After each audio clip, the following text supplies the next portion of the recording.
अस्सलाम वालेकुम स्टूडेंट। आज हम डिस्कस करते हैं काशी क्राइटेरियन। काशी क्राइटेरियन क्या है? इफ अ फंक्शन एफ है फंक्शन हमारे पास, close interval A B to R, belong to Riemann integrable function.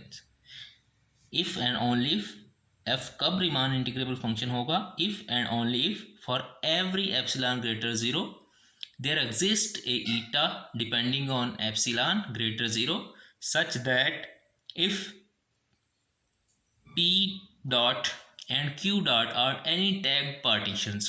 कोई दो हमारे पास P dot and Q dot partitions हैं of interval close interval A B पे, विद जो P डॉट पार्टीशन है उसका नॉर्म भी लेसर ईटा होना चाहिए और जो Q डॉट पार्टीशन है उसका नॉर्म भी लेसर ईटा होना चाहिए। देन फिर क्या होगा? Mod of Riemann sum of F corresponding to P dot partition minus Riemann sum of F corresponding to Q dot tag partition lesser epsilon हो, तब हम कहते हैं कि जो हमारा फंक्शन है वो इंटीग्रेबल है। अगर हमारा फंक्शन इंटीग्रेबल है तो इस इनक्वालिटी को होल्ड करेगा। अगर हमारा फंक्शन इस इनक्वालिटी को होल्ड करता है तो हमारा फंक्शन क्या होगा? इंटीग्रेबल होगा। ये इफ़ एंड ओनली इफ़ की कंडीशन है। इफ़ एंड ओनली इफ़ की कंडीशन है। अब हम इसको प्रूव करते हैं।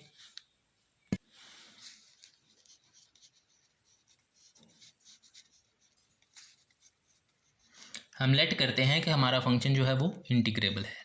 If F belong to integrable functions with integral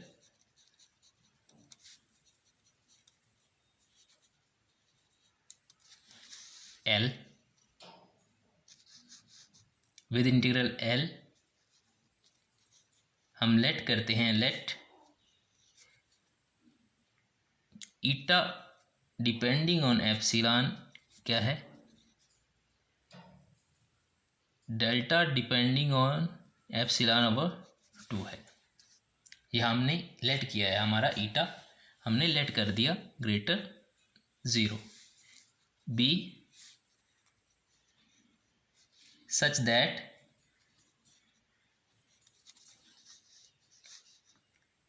if P dot Q dot are tag partition,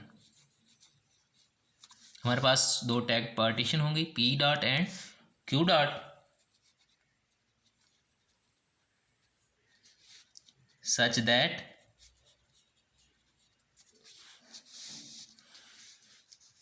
जो नॉर्म ऑफ P डॉट है वो लेसर ईटा है एंड जो नॉर्म ऑफ Q डॉट है वो भी लेसर ईटा है। देन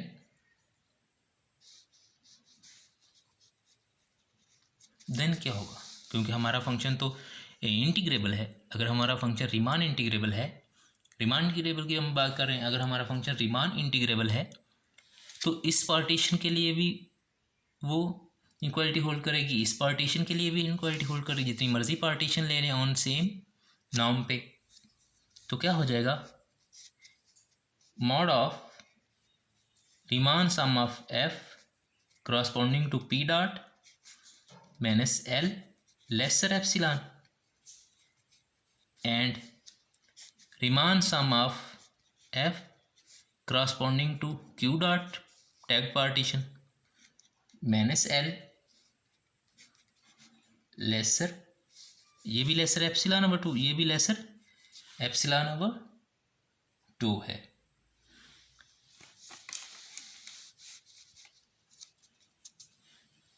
Therefore we have, क्योंकि हमने कहा है कि एफ हमारा क्या है? रीमान इंटीग्रेबल है। हम एफ को रीमान इंटीग्रेबल लेके चले हैं। अगर एफ रीमान इंटीग्रेबल है तो दो पार्टीशंस हमने ली, तो इस पार्टीशन के लिए भी इसको सेटिस्फाई करेगा कंडीशन को, रीमान इंटीग्रेबल की कंडीशन को, और पार्टीशन Q डॉट के लिए भी करेगा। क्यों? क्योंकि इन दोनों के जो नाम है वो सेम है, अंडर द सेम नॉर्म है, तो दोनों के लिए वो रीमान इंटीग्रेबल की कंडीशन को सेटिस्फाई करेगा। ये डेफिनेशन है रीमान इंटीग्रेबल फंक्शन की। एक पार्टीशन पी डॉट के लिए हमने लिखी, एक पार्टीशन क्यू डॉट के लिए हमने लिखी है। तो therefore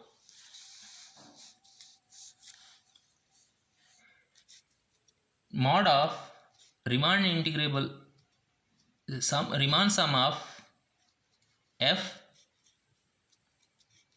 q dot p dot minus Riemann sum of f q dot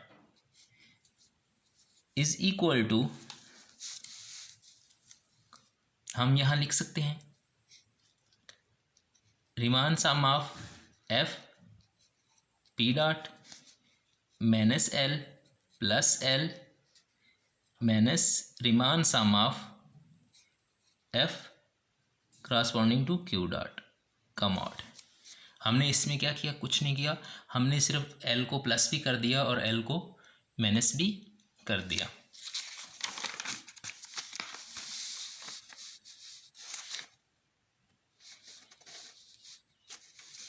जब हमने L को प्लस भी कर दिया, L को माइनस भी कर दिया, तो हम इनक्वालिटी को ब्रेक करेंगे, मॉड की प्रॉपर्टी यूज़ करेंगे। तो क्या हो जाएगा, mod Riemann sum of F corresponding to P dot minus L plus L minus Riemann sum of F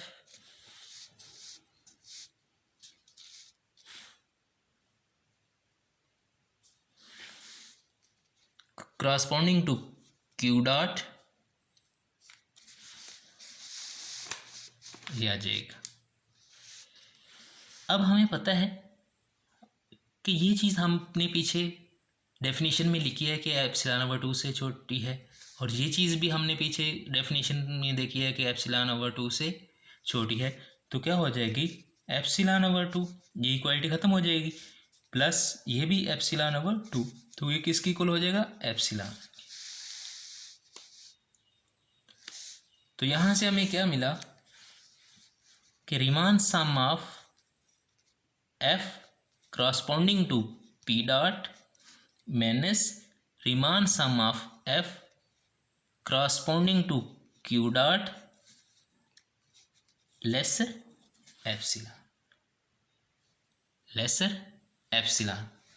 तो यहाँ तक हमने प्रूव कर दिया कि अगर हमारा फंक्शन इंटीग्रेबल है तो इस इनक्वालिटी को होल्ड करेगा। तो हमने अपने फंक्शन को इंटीग्रेबल सपोज किया और हमने प्रूव कर दिया कि वो इस इनक्वालिटी को सेटिस्फाई करता है। अब हम कन्वर्सली लेते हैं, for each n belong to n, for each n belong to n, let, हम लेट करते हैं, क्या लेट करते हैं, delta S N greater 0 be such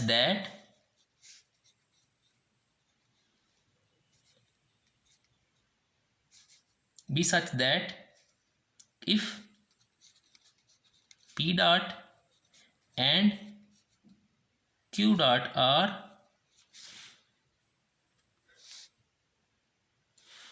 tag partition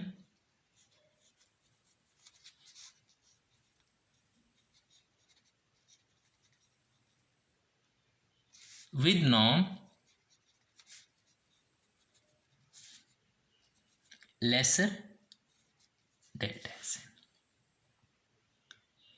हमने लेट किया कि n फॉर ईच n जो है वो n से है, लेट करते हैं हम एस एन क्या है, एस एन ही डेल्टा n है, delta n greater 0, delta n greater 0 be such that if हमारे पास दो पार्टीशन है, P1 डॉट पार्टीशन है, कौन सी पार्टीशन है, टैग पार्टीशन है, and Q dot partition, Q dot partition भी टैग पार्टीशन है। कैसी पार्टीशन है, जिनका नॉर्म जो नॉर्म है वो लेसर है डेल्टा एस एन से, लेसर है डेल्टा एस एन से, देन ये हमने सपोज किया है, देन फिर क्या होगा, mod Riemann sum of F corresponding to P dot minus Riemann sum of F corresponding to Q dot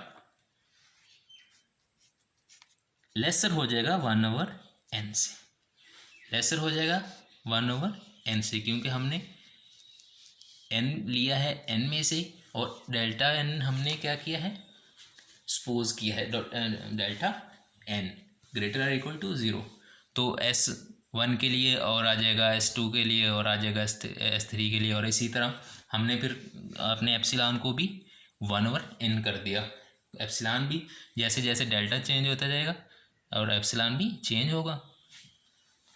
epsilon और डेल्टा आपस में क्या है, रिलेशन है इनका, वो चेंज होंगे। वही मैं हम अज्यूम करते हैं,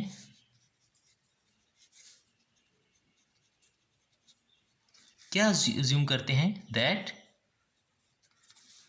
जो एस एन है वो ग्रेटर इक्वल टू है SN+1 से। हम अज्यूम करते हैं कि जो हमारा डेल्टा एस एन है वो डेल्टा SN+ से ग्रेटर है या इक्वल है for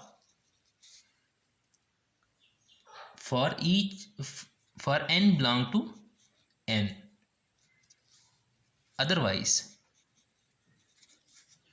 we replace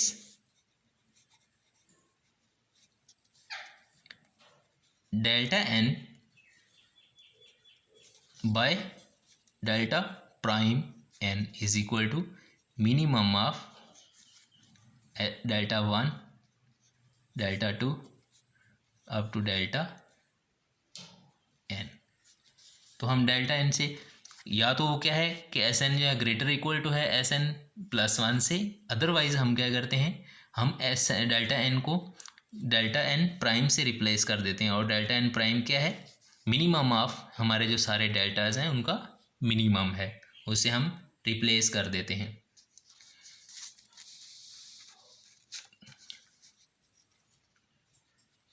for each n belong to n, let हम करते हैं, let Pn be the tag partition. हम कोई Pn डॉट टैग पार्टीशन लेते हैं, लेट करते हैं with norm lesser delta n, जिसका नॉर्म लेसर है डेल्टा n से। क्लियरली जो m है वो ग्रेटर है n से।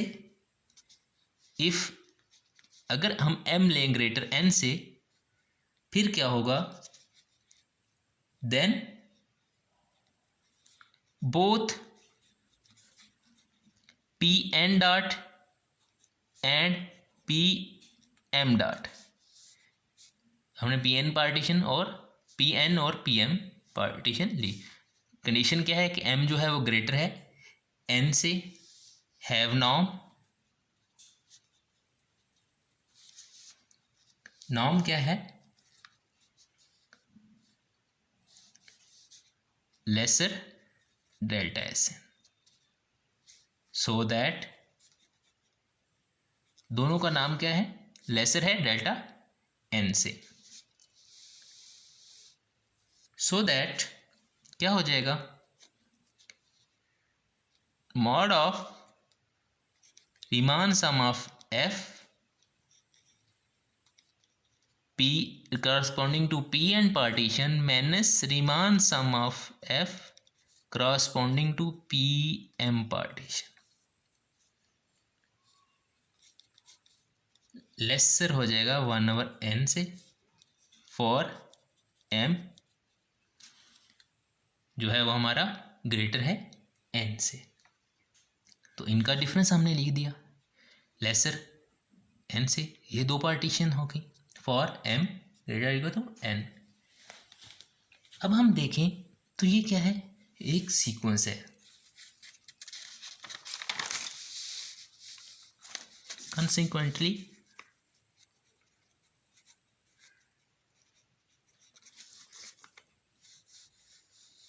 the sequence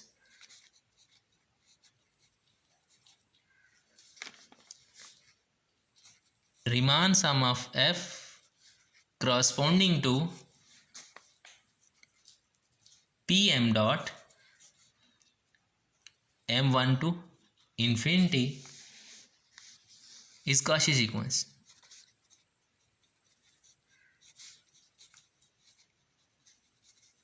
कैसे Cauchy सीक्वेंस है? क्यों m बड़ा है n से, m बड़ा है n से, तो जैसे जैसे हम आगे जाते जाएंगे टर्मों का आपस में डिफरेंस जो होगा वो कम होता जाएगा, क्योंकि जो हमारा एप्सिलॉन है वो 1/n है, 1/n है, तो 1/n जो है वो बड़ा है 1/m से। क्यों कि m जो है हमारा वो बड़ा है n से। तो जैसे जैसे हम आगे जाते जाएंगे ये जो एप्सिलॉन है वो छोटा होता जाएगा। छोटा होने का क्या मतलब है, जो हमारी सम है वो टर्मों का आपस में जो सम है वो कम से कम होता जाएगा, कम से कम होता जाएगा, तो उसका क्या हो जाएगा, वो Cauchy सीक्वेंस हो जाएगी, वो Cauchy सीक्वेंस मिल जाएगी हमें। अगर वो Cauchy सीक्वेंस है then converges in R, Cauchy sequence in R then converges in R, कि R में अगर कोई Cauchy सीक्वेंस है तो वो कन्वर्जेंट है, R में अगर कोई Cauchy सीक्वेंस है तो वो कन्वर्जेंट है। हम लेट करते हैं कि हमारी जो सीक्वेंस है m जब इन्फिनिटी को अप्रोच करेगा तो Riemann sum of f corresponding to Pm limit m approaches to infinity, Riemann sum of f corresponding to Pm dot is equal to a, जो इसकी लिमिट है वो a को अप्रोच करेगी। अगर इसकी लिमिट a को अप्रोच करेगी तो we have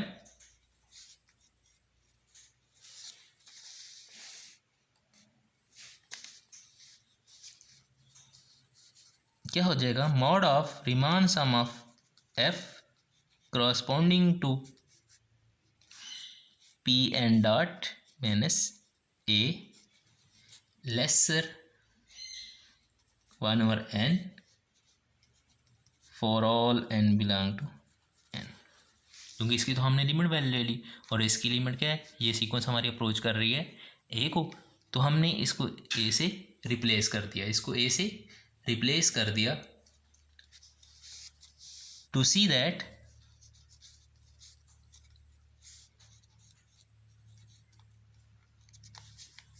that a is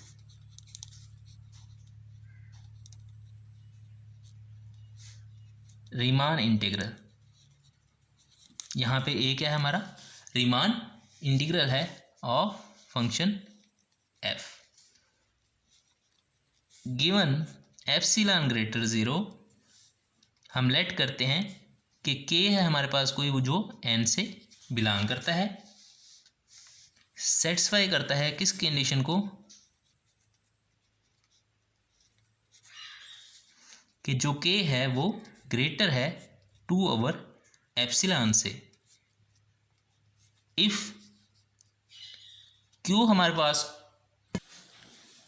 if q dot is any tag partition,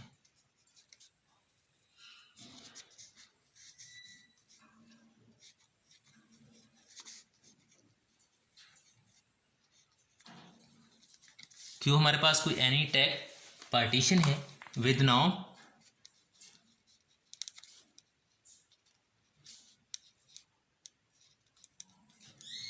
of Q dot lesser delta K, ये के क्या है जो हमने अभी लेट किया है उस के लिहाज से, देन फिर क्या हो जाएगा,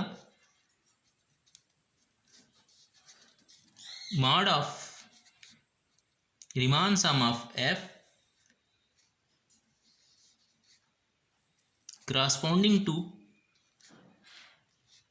क्यू डॉट, ये जो हमने लेट किया है, क्यू डॉट क्या है, पार्टीशन है, माइनस ए, मैं इसको लेसर इक्वली लिख देता हूँ डायरेक्ट ही, डायरेक्ट लेसर इक्वल क्या लिख दूंगा, mod Riemann sum of F corresponding to Q dot minus Riemann sum of F corresponding to P K dot कमॉड plus mod of Riemann sum of F P K minus A.